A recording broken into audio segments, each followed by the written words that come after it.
30 second में तबाही non stop. जी हाँ, 30 सेकंड, सिर्फ 30 सेकंड लगे। प्रलय आई और सब कुछ अपने साथ बहा कर ले गई। प्रलय के बीच फंसे लोगों के पास सिवाय अपनी मौत को बेबस होकर देखने के कोई और चारा नहीं था। आज हम आपको उत्तराखंड में आई महातबाही का सबसे खौफनाक वीडियो दिखाने जा रहे हैं। ये वीडियो देखकर आपके मुंह से चीख निकल जाएगी। आप बोल उठेंगे, हाय ये कैसे हो गया।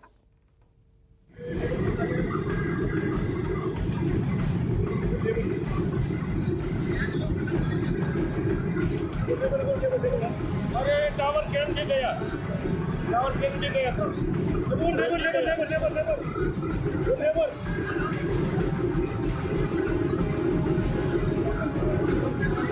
उत्तराखंड में तबाही की दिल दहला देने वाली तस्वीर।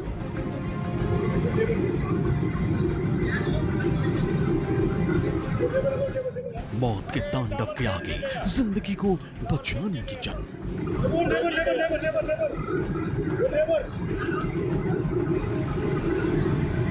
पहाड़ से उतरी मौत के आगे बेबस हुई आधा दर्जन जिंदगी।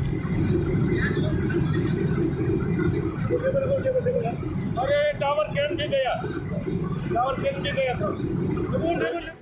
7 फरवरी की सुबह देवभूमि में तबाही की 30 सेकंड की ये वो नई तस्वीर है जिसे देखकर आपकी सांसें थम जाएंगी। अरे टावर कैम गिर गया, टावर कैम गिर गया था। लेबर पानी, मलबा, मिट्टी के वेग के आगे जान बचाने के लिए दौड़ते भागते लोगों की ये तस्वीरें देखकर आपकी रूह कांप उठेगी। अरे टावर कैम गिर गया, टावर कैम गिर गया था। लेबर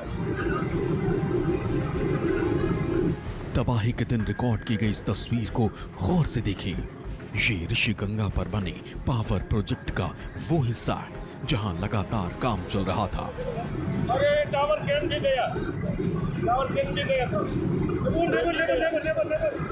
सैकड़ों मजदूर प्रोजेक्ट को बढ़ाने में जुटे थे, लेकिन तभी अचानक पहाड़ से सैलाब का तूफान धौलीगंगा की तरफ तेजी से बढ़ चला। प्रोजेक्ट पर काम कर रहे कुछ मजदूर छतों पर मौजूद थे।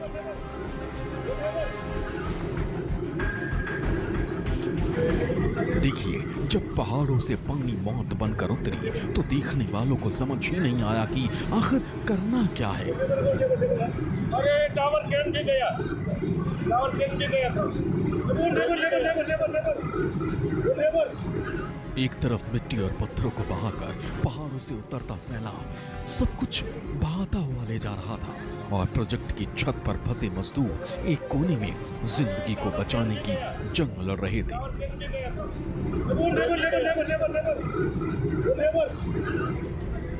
लेकिन चंद सेकंड में इन लोगों को समझ आ चुका था कि जिंदगी इस कोने में नहीं है और सैलाब के प्रचंड वेग का सामना मामूली इंसानी शरीर नहीं कर पाएगा। लेकिन फिर भी एक सांस के लिए ये मजदूर प्रोजेक्ट की छत पर भागते दौड़ते रहे और कुदरत की तरफ से उतरी मौत उनका पीछा करती रही।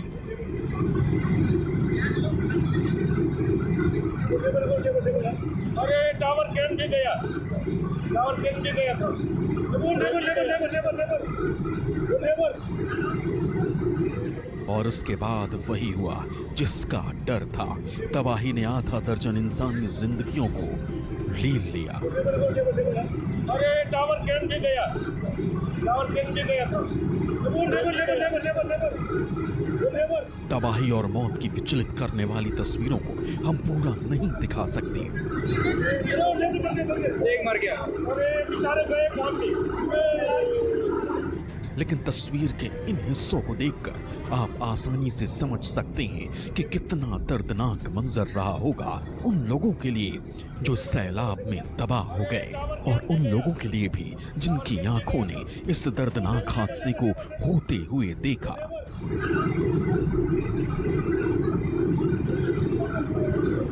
तपोवन की वो भयानक तस्वीर जिसमें कुछ जिंदगियां अपने आप को बचाने की कोशिश कर रही थी, वो तस्वीर हैरान कर रही है, परेशान कर रही है कि कैसे वो अपने आप को बचाने की कोशिश कर रहे थे। दरअसल मैं आपको चीज़ समझाने की कोशिश कर रहा हूँ।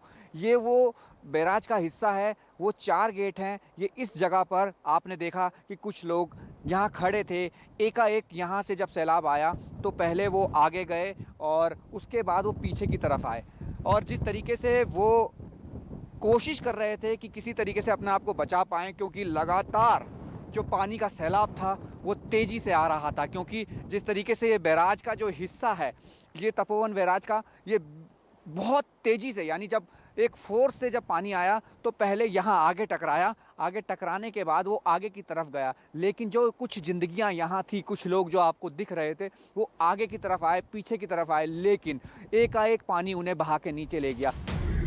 नंदा देवी की पहाड़ियों से उतरी मौत ने पूरे प्रोजेक्ट को अपनी गिरफ्त में ले लिया और हाड़ मांस के आधा दर्जन शरीर इस विनाश लीला में कहां लापता हो गए, किसी को कुछ नहीं पता।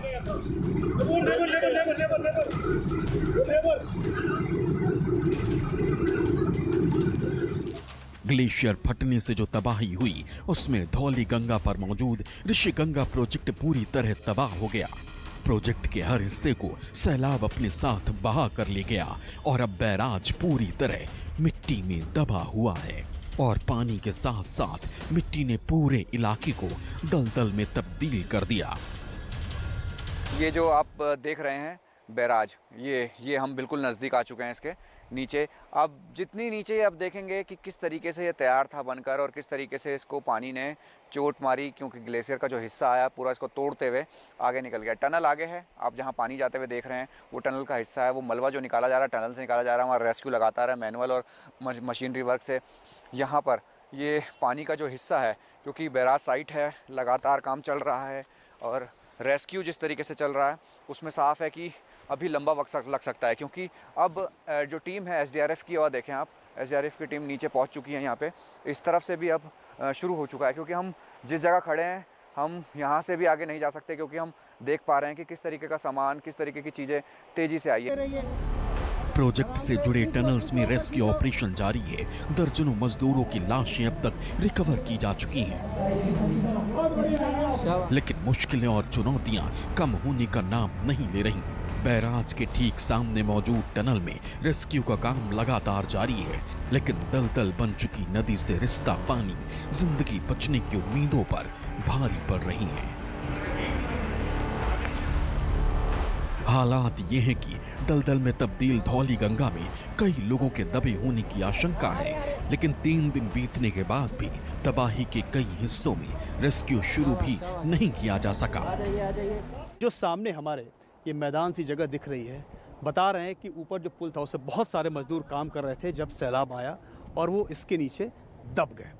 और समस्या ये है कि उनको निकालना इसलिए बहुत मुश्किल है, यहाँ रेस्क्यू इसलिए नहीं हो पा रहा है कि ये पूरा दलदल है और इस दलदल के नीचे 20 मीटर की जगह है, 20 से 25 मीटर की इसके नीचे जगह है, जो हमने आसपास लोगों से बात की। और यहाँ पे बहुत से मजदूर दबे हो सकते हैं। यहाँ अभी तक कोई रेस्क्यू शुरू नहीं हो पाया है, न हो पाएगा, और बहुत बड़ी चुनौती है क्योंकि ये पूरा दलदल है। ठीक इसके नीचे जहाँ मैं खड़ा हूँ इस वक्त, मतलब एक तरफ मेरे बाएं तरफ वो दलदल और जहाँ हम खड़े हैं इसके नीचे वो सुरंग है जो जिस पे सफाई चल रही है, जिस पे कि मजदूर फंसे पड़े हैं। अब सबसे बड़ी चुनौती ये है कि ये जो नदी का पानी आ रहा है और इस दलदल से पानी रिश्ता हुआ उस सुरंग में जा रहा है, उसी सुरंग में जा रहा है जिसको साफ़ किया जा रहा है। अब चुनौती ये है कि जिसमें 35 मजदूर जिसमें फंसे हैं जिस सुरंग में, उसमें पानी निकाला जा रहा है, मलबा निकाला जा रहा है, एक तरफ से निकाला जा रहा है, दूसरी तरफ से पानी रिस के जा रहा है, और जहाँ से पानी रिस के जा रहा है इसको रोकने का कोई इंतज़ाम नहीं है, क्योंकि ये बहुत बड़ी चुनौती है, दलदल है, यहाँ पर कोई जा ही नहीं सकता है। हालात भयानक हैं और लगातार सामने आ रही तस्वीरें बताने के लिए काफी हैं कि इंसानों की लाख कोशिशों के बाद भी कुदरत के विनाश लीला के निशानों को साफ करना इतना आसान नहीं होगा।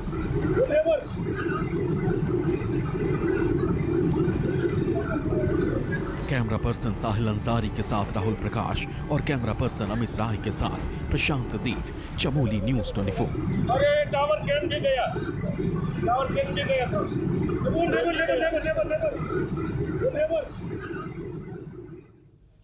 चलो अब सीधे लिए चलते हैं आपको न्यूज सेंटर, जहां पर मेरी सहयोगी पूजा आपको आगे की जानकारी देंगी। तपोवन में जारी रेस्क्यू ऑपरेशन में जवानों ने अपनी पूरी ताकत झोंक दी है। 3 दिन होने को है और अंधेरी सुरंग में ऑपरेशन जिंदगी लगातार जारी है। न्यूज 24 भी इस सबसे बड़े रेस्क्यू ऑपरेशन की एक तस्वीर सबसे पहले आप तक पहुंचा रहा है। तो देखिए सीधे ग्राउंड जीरो से न्यूज सेंटर स्पेशल स्टोरी। अब कैसा है तपोवन और क्या है मौजूदा हालात।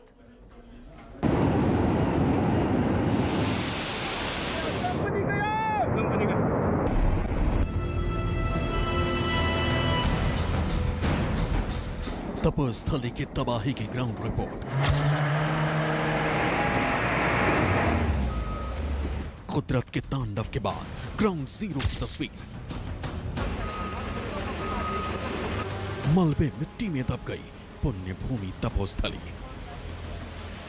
ग्राउंड जीरो पर न्यूज़ 24 पहुंचा है, यानी हम लगातार वहां पहुंच रहे हैं जहां कोई नहीं पहुंचा है। मैं जहां खड़ा हूं पहले खुद देखिए, ये सैलाब यहां से आया और ये क्रैशर मशीन है। ये वो हिस्सा है जो तपोवन के बैराज को तोड़ते हुए टनल, यानी जिसमें रेस्क्यू चल रहा है। मेरे साथ यहाँ एनडीआरएफ की टीम आप देख रहे होंगे, यहाँ टेक्निकल टीम है और तमाम वो कोशिश की जा रही है कि कैसे इस रेस्क्यू को किया जाए। इन्होंने ये कहा है कि ये जिस जगह मैं खड़ा हूँ ये क्रशर मशीन है। ये इसके आगे आप देखें मलबा यहाँ तक आया है। ये मैं बिल्कुल यहाँ पहुँच चुका हूँ और ये जगह जो है 40 से 50 मीटर नीचे है नदी का लेवल और इसका लेवल बराबर हो गया है। एक तस्वीर और दिखाऊं पहले मैं थोड़ा सा यहीं से कि ये मशीनें कैसे टूट चुकी हैं। जो लोग यहाँ थे उनको थोड़ा सा वक्त मिला यहाँ से भागने का, कुछ यहाँ से जा चुके थे क्योंकि जो रफ्तार थी सैलाब की वो इस तरफ से थी। एक जो सबसे बड़ी परेशानी टीम को आ रही है वो ये है कि यहाँ पर अगर यहाँ तक जाने की कोशिश कर रहे हैं तो ये जो चीज़ है जिस पे मैं खड़ा हूँ इससे आगे एक और ऐसा ही है जहाँ पे ये नीचे धंस रहा है। लेकिन ये जो कहा जा रहा है कि एक चीज़ मैं आपको दिखा दूँ, सबसे बड़ी वजह कि ये दलदल कैसे बना है। ये जो पत्थर है ना, ये इस तरीके से जैसे बता रहे हैं कि अगर मैं पत्थर फेंकूँ, ये मैं पत्थर अगर ऐसे फेंक दूँ तो ये दिखा भी नहीं, नीचे चला गया। इससे पहले भी हमने एक पत्थर फेंका था, यानी अंदाज़ा लगाइए ये कैसा दलदल है जिसे निकालना, जिसे साफ करना बेहद ही चुनौतीपूर्ण कार्य है। चमोली में नंदा देवी की चोटियों से मौत की शक्ल में उतरे ग्लेशियर ने धौली गंगा नदी पर जबरदस्त तबाही मचाई और इस तबाही ने आसपास के इलाकों को तबाह और बर्बाद कर दिया।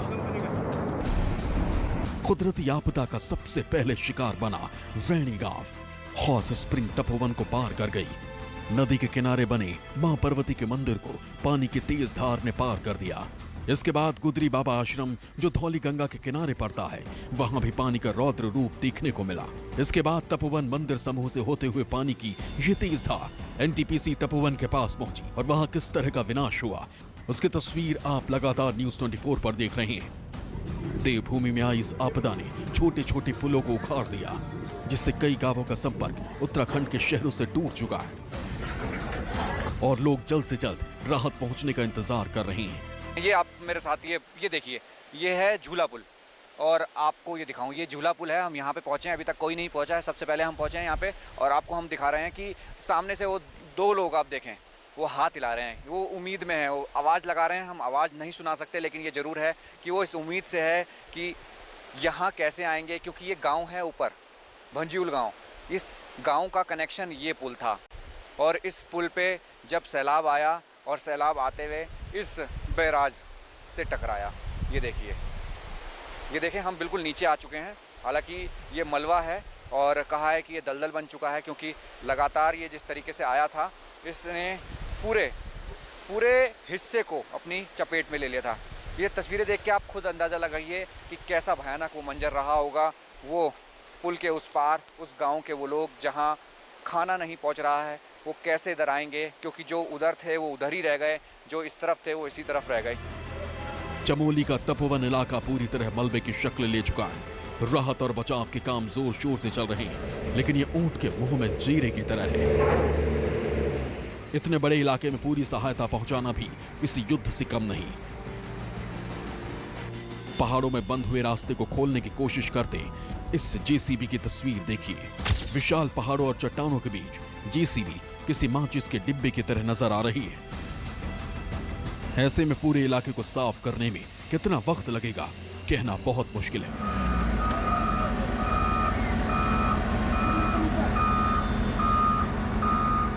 लेकिन सेना और बचाव दल के जवानों ने रेस्क्यू के चैलेंज को पूरे हिम्मत के साथ अपने कंधों पर उठाया है। लापता लोगों को ढूंढने के साथ साथ बर्बाद हो चुकी सड़कों को बनाने के लिए बॉर्डर रोड ऑर्गेनाइजेशन ने मुहिम छेड़ दी है। बीआरओ ने सड़कों की मरम्मत और बंद हो चुकी सड़कों को दोबारा खोलने की कवायद तेज कर दी है। जो संपर्क टूट गया था तबाही में, उसको बनाने का काम शुरू हो गया है। बॉर्डर रोड ऑर्गेनाइजेशन जो पहाड़ों में सड़क और पुल बनाने का काम करती है, उसने अपना काम शुरू कर दिया है। ये पहला अटैक की जगह है जो ग्लेशियर ने किया था, जहां एक छोटा प्रोजेक्ट था ऋषिगंगा का और भारी भरकम वो पुल जो टूट गया, और यही एक रास्ता है जो यहाँ से उस पार जाया जाता है और आगे भारत चीन की सीमा है, वहाँ जाने का रास्ता है। तो इसको बनाना बहुत ज़रूरी है, जिस पर ये काम शुरू हो गया है। और बॉर्डर रोड ऑर्गेनाइजेशन, बीआरओ और उनके इंजीनियर्स इस काम में लग गए हैं और ये पुल बनाया जा रहा है। हालांकि जो जानकारी मिली है, ये एक टेम्प्रेरी पुल होगा, वैली ब्रिज बनाया जाएगा ताकि कनेक्टिविटी तुरंत फ़ौरन बन जाए और उस पर काम शुरू हो जाए। पत्थर तोड़े जा रहे हैं, मजदूर लगे हुए हैं, इंजीनियर्स बॉर्डर रोड ऑर्गेनाइजेशन के जो इंजीनियर्स हैं वो अपना काम शुरू कर दिए हैं। तो ये अभी हमने जो प्लान किया है टेम्प्रेरी ब्रिज है, इसको बेली ब्रिज बोलते हैं, लेकिन ये साधारण परिस्थितियों में ये ब्रिज हमारे काफ़ी सालों तक चलते हैं और काफ़ी जगह लगे हुए भी हैं। इमीडिएट मेजर के लिए यही एक सोल्यूशन है। ये कब तक बन जाएगा? कोशिश जारी है हमारी, जितना जल्दी हो सके, जल्दी से जल्दी, बिकॉज आगे के गांव भी कट ऑफ है, हमारे बॉर्डर का एरिया भी कट ऑफ है, तो हमारी इतना एफर्ट्स है बीआरओ का कि जितना जल्दी हो सके इसकी कनेक्टिविटी रिस्टोर की जाए। कुदरत की आपदा से तबाह हुआ तपोवन का इलाका राजधानी देहरादून से करीब 280 किलोमीटर दूर है। तपोवन के पास मलारी घाटी की शुरुआत में बने 2 पुलों के साथ धौलीगंगा और ऋषिगंगा पर बने कई छोटे झूले पुल नष्ट हो चुके हैं। लेकिन अच्छी बात यह है कि जोशीमठ और तपोवन के बीच मुख्य सड़क मार्ग पर इसका कोई असर नहीं पड़ा। घाटी में चल रहे तमाम निर्माण कार्यों के साथ साथ कई गांव और उसमें रहने वाले लोग बुरी तरह प्रभावित हुए। प्रशासन की तरफ से प्रभावित हुए गांवों में मदद पहुंचाने की शुरुआत कर दी गई है और हालातों को जल्द से जल्द सामान्य करने की कोशिश जारी है। कैमरा पर्सन साहिल अंसारी के साथ राहुल प्रकाश और कैमरा पर्सन अमित राय के साथ प्रशांत देव, चमोली न्यूज़ 24। चलिए बात करेंगे कासगंज की। यूपी के कासगंज से कल जो तस्वीरें सामने आई वो सवालों के घेरे में हैं। इस कांड में यूपी पुलिस के एक सिपाही देवेंद्र शहीद हो गए। देवेंद्र दरोगा अशोक के साथ शराब माफिया के खिलाफ एक्शन लेने के लिए पहुंचे थे। देवेंद्र के गांव में इस वक्त मातम का माहौल है और पिता को अपने बेटे की शहादत पर गर्व है।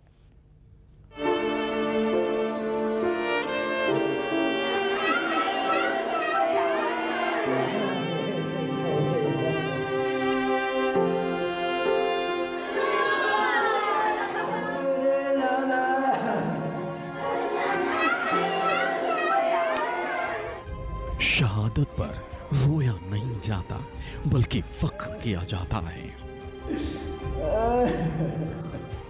बड़ा मुश्किल होता है खुद को संभालना जब कोई अपना बहुत दूर चला जाता है।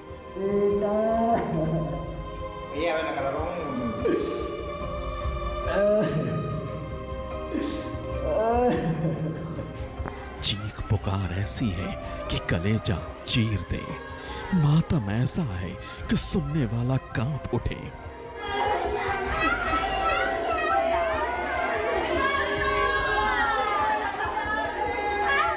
बेटे के बारे में पिता से पूछो तो बोलते बोलते गला भर आता है। क्या बताया था, क्या घटना हुई? क्या घटना बताई थी? भैया वो ना मालूम है कैसे क्या घटना हुई है, वो ना मालूम भैया जाते वो ना मालूम। और फपक फपक कर आंखों में आंसुओं का सैलाब उमड़ आता है। हौसला देने महकमे के आला अधिकारी घर पहुंचते हैं, समझाते हैं, ढांढस बंधाते हैं, लेकिन जिस पिता का जवान बेटा चला गया हो उसे धीरज कहाँ आता है। नाव चल जाता बाबू को नाव चले पायो बेटा। वो डीएम को लिपट जाता है और फूट फूट कर आंसुओं के जरिए अपनी आप बीती बताता है।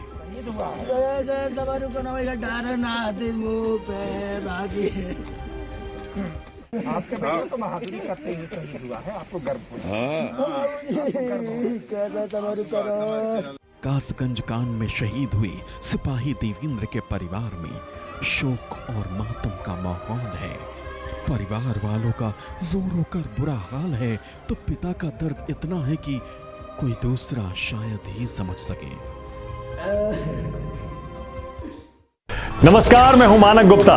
अगर आपको हमारा ये वीडियो पसंद आया हो तो इसे लाइक और शेयर जरूर करें और हाँ, हमें सब्सक्राइब और फॉलो करना ना भूलें ताकि आप देश और दुनिया की कोई खबर मिस ना करें।